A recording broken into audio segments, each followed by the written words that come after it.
Hello everyone, my name's Emma and this is my first YouTube video and I'm a little bit nervous but I'm so excited. I've been wanting to film YouTube videos since I was like 10 years old, but you know, you just kind of say you want to do it and you're like, I really want to do it, and then I filmed a few videos and I never uploaded them, and now is my time, you know?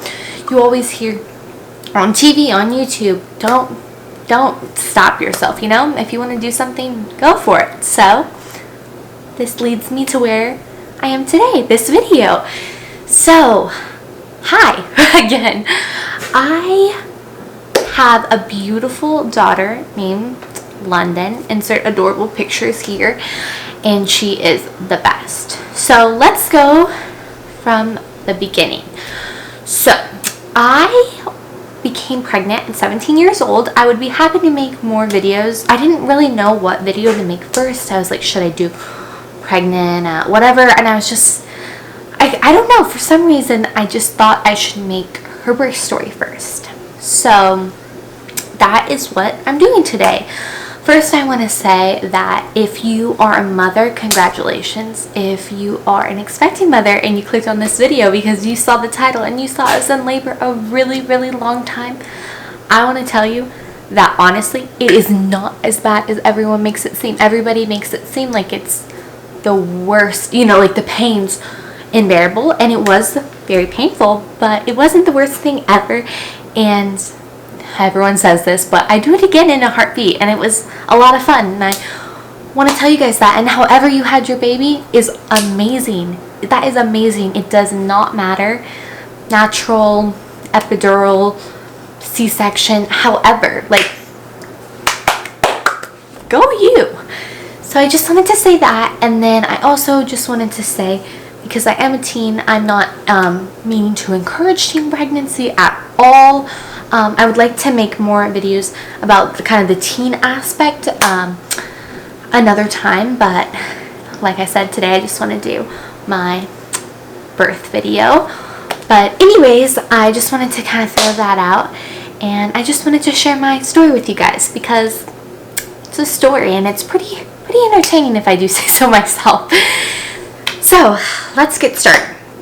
So I started having contractions on Saturday, and I woke up and I just felt really bad period cramps, which I was lucky enough that my periods weren't very painful, but even though they weren't that painful, it just felt like that times 6, you know?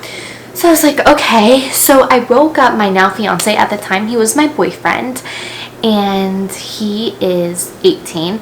He was 17. We were both 17 when we found out I was pregnant, and then we were both 18 when she was born. And I woke him up and I said, today's the day. Like, I think she's gonna come. I think I'm having, you know, contractions. And I joke with him a lot, which is my fault. And so he kind of was like, are you? And I was like, boy knows I love my sleep. And he was like, okay, well, and he is the most supportive, sweet, amazing boy in the whole world, and I love him to death. Shout out to Brandon. And so anyways, he's so supportive, and I should preface this by saying we did hypnobirthing. I urge you to check it out. The whole kind of concept of it is to be able to be in it, like kind of like a meditate, kind of like a state of relaxation, so where the pain is a lot. Some people say they don't even feel pain. Good for them. I definitely did feel some pain, but the whole kind of thing about it is just birth is natural, which is absolutely true, and everything you're feeling in most cases is natural and is what's supposed to happen, and your uterus is just contracting, you know? So I did like the class, and I was like, okay. And in that class, they kind of urge you to wait as long as you can, still getting safely to the hospital, because the longer that you're not at the hospital, or the more time you spend at the hospital, the more chances they have to convince you to get an epidural, say, okay, this is taking too long, let's get some Pitocin, you know. And they're also checking you, which can sometimes cause you to tense up and can cause the labor to go longer. So my goal was to not go to the hospital until like my contractions were like 2 minutes apart, like every contraction. So when I woke up at 4:30, I was not like, okay, let's go to the hospital, which you're not supposed to anyways, but especially because I didn't want an epidural. Funny. I was like, okay, I'll just wait, like no worries, you know.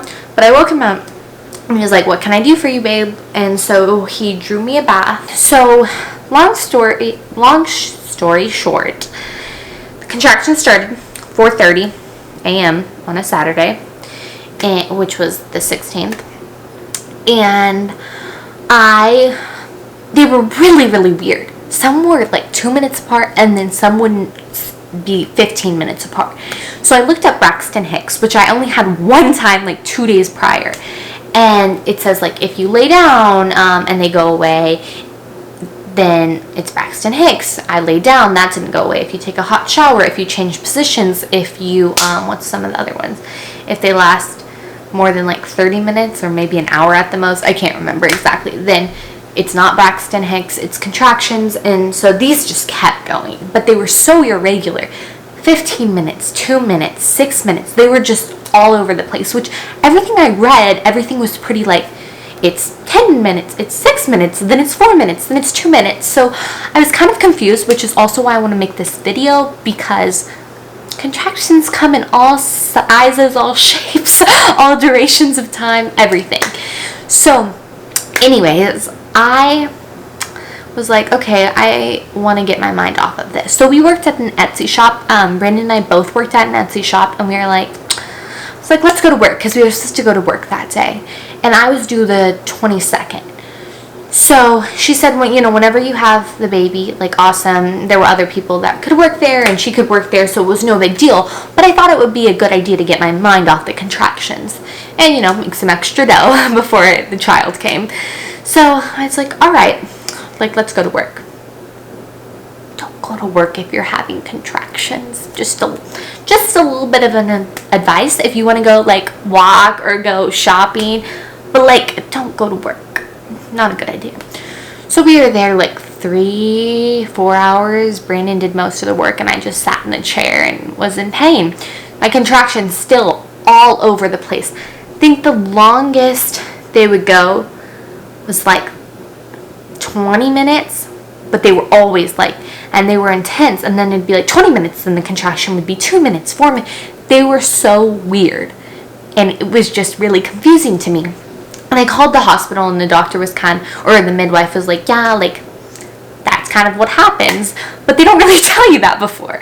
But I was like, okay, if this is what happens, this is what happens. So we go home, keep having contractions. At night, I believe my contractions at night would be 30 minutes apart, or maybe they just weren't as intense, because I could sleep for like 30 minutes and literally exactly 30 minutes at the most. And then I would wake up from a contraction. So all night having contractions, all that Saturday night. Sunday rolls around, still having the exact same contractions. Exactly. And I'm like, is this thing ever going to come? Like, is something wrong? And, you know, I call the hospital again. They're like, you know, you're healthy, you're young, everything. You don't have any reason to be concerned. Your water hasn't broke, because if your water breaks, then they want you to go straight in, because that's like it like protects the baby from like infections and stuff. So if it breaks, then you should go to the hospital. And my water hadn't broke, so they were like, yeah, you're fine, just keep like doing your thing. And so my doctor, I lived in Carlsbad at the time, and my doctor was in La Jolla, so the drive was about like, could be a lot with traffic, but like 30 minutes, the shortest amount. Same hospital I was born in, which was cool. But anyways, I was like, okay. So same thing happened. Then Sunday night rolls around. So I've been having contractions from Saturday at 4:30 a.m. to Sunday. And it's like 11:15. And I'm like, okay, Mom, like, I think the baby is coming. I'm like, this kid's finally coming. Like, thank you, dear Lord Jesus, from heaven above. You're the best. Like, thank God this child is coming. Because I felt a lot of pressure. Kind of felt like she was like pushing, kind of coming out, but I didn't want to push it. But because the drive was so long and I didn't want to have the baby on the highway, I was like, okay, we should go. So we already had our bags packed, everything like that, and we were ready to go. So we left. Being in the car with contractions is the most painful thing I've ever, it was so bad. And I don't know why, but when I would use the restroom and like go pedal while I was having the contractions, somehow that, I don't know if it made the pain feel better, but that's just what I wanted to do. Couldn't do that, obviously, when I'm in the car. And then when we get there, because at this point it's like 11:45, pushing 12. And we get there, and I'm supposed to, they have like a special place, you know, because you can have a baby anytime. So they have a place that you're supposed to go through, and you like ring them to let you in because they lock the doors after like 6 o'clock. And so I ring, they don't answer. So I'm like, okay, so we have to go in the very front doors and through the emergency room to get to the labor and delivery room. So I'm not very happy, but we get there and they check me in, they put me in a nightgown, and then they have to monitor the baby. So they hook up like a contractions monitor onto your stomach and like the heartbeat just to like see how the baby's tolerating the contractions. And that was really hard because I had to stay in the bed like laying down, and I just like, you just want to move, you're uncomfortable, you just like want to like, ugh, but I couldn't do that. So that was hard. And then she checked me, and at this point I'm thinking 6 at the least. I'm like, okay, I've been in labor like 2 days, it's gotta be 6, 7, 8, hopefully 10, you know. I'm like hoping for the higher number because that means the baby's closer to coming. And she looks at me after she's checked my cervix to see how dilated I am, and I'm a 3. I'm a 3. Sorry, headphone users. I'm a 3. So that was really discouraging, you know? You think you're doing so good. You think, oh, I've been doing at this for so long. And then it's just kind of like, and for any future mamas, I just want to say, don't be discouraged. That baby is going to come out. It's going to come out. Don't you worry. It's not going to stay up there forever. It's going to come out. So just try and breathe. And I know like you'll hear breathe like 50 times and you're like, shut up, I don't want to hear that anymore. But the baby will come and it'll be okay. So typically they don't like to check you in until you're like 4 or 5 centimeters dilated, unless your water's broke. Then they'll check you in at whatever stage. And so I told her that I lived far away, and she was like, okay, so you're just gonna want to walk down like at the cafeteria for like 2 hours, and then we'll see if you progress. And if you progress, then you can get checked into the hospital. So we walked downstairs, which was really painful, and everyone's like, are you okay? You know, all like the janitors, different people in the hospital, they're like, are you okay? I'm like, yeah, I'm just having a baby, but like it's not close enough to the whole, you know, the whole ensemble, whatever you want to call it. I'm like, yeah, I'm good, but like just in labor. And they're like, do you need a wheelchair? And I'm like, already been there, they sent me down here, thanks for checking, guys, you know. So anyways, all that happens. I wait like an hour and a half, and then I'm like, I cannot do this anymore. I'm like, I need to go. So we go back up, same thing, because I changed into my regular clothes, which was like a sweats and a t-shirt. So then I changed back into a nightgown. They hook up the monitors, watch for 20 minutes, and then they check me and they say like, you're a 4 going on a 5. And I'm like, okay, great. So then they take me into the delivery room and they put an IV on my hand. Anyways, put the IV in, and it's a really big IV because in case you start to bleed out, they need it to be big so that they can do a blood transfusion. So they numbed me first. I don't know if they knew I was a baby or they just like numb everyone, but they numbed me, and then they put the IV in, And then at this point, it's pushing like 132. And I'm like, okay. And they get really, really intense. Like, I mean, as you go along, it gets more and more intense. But they are getting so painful. Like, I'm like gritting my teeth. I didn't scream or anything, but I'm just like quietly just in a lot of pain. And I'm shaking really bad. You can, most people shake in labor. And I was just like shaking. And Brandon was so sweet. He stayed up the whole entire time because we didn't sleep from 4:30 to the time she was born. Well, after the time she was born, we didn't sleep. So we were both really exhausted, and that was hard because when you are just exhausted, like think of the tiredest you've ever been. Maybe after a long trip, long day of work, working out, you know, whatever, like the tiredest you've ever been. And then times that by 5, and then imagine someone punching you in the stomach. That's what it's like. And you're just like, stop, like just, I need to close my eyes. And it was hard. And so then, my mom, because I told her not to come until like we got checked in and everything. So then she comes, she's like, how are you doing? And I'm like, I'm doing. And then I told I love my dad the most, but he is so funny and he always wants to be right in everything, and I just couldn't handle that. So I told him to like wait. And then at like 5:43 a.m.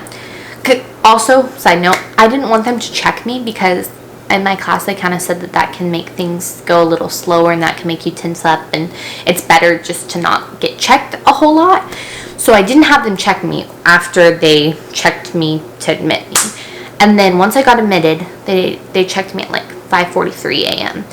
And I was at 9.5 centimeters. And it was music to my ears, but my water hadn't broke. And they said the baby was still really high, which meant that it could go hours longer.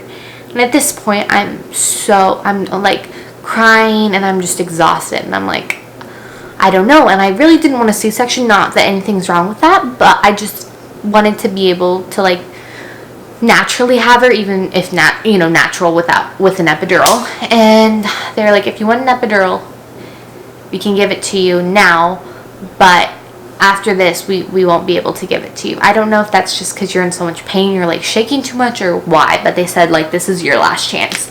And they said he's right outside the room, so if you want it, you can get it. And I remember just debating it, and I was like, I failed, like if I get this. And that's the complete opposite. You don't fail. You can't fail at this. No matter what happens. You created a human being for 9 months, or sometimes babies come earlier, but anyways, you nurtured that baby. You love that baby. You can't fail. You can't fail at a job you were designed to do. So just remember that. So I get the epidural, and it wasn't that bad. I know everyone's so afraid of the epidural, a huge needle going into your spine. It's a little something to be afraid of, I agree. But it wasn't that bad. They numb you beforehand. It's uncomfortable. It's kind of tingly, but when you're already in so much pain, it's not that bad. So they gave me the epidural like 6 a.m. And once they gave me the epidural, I was so happy. Like, here's some pics of me with my epidural.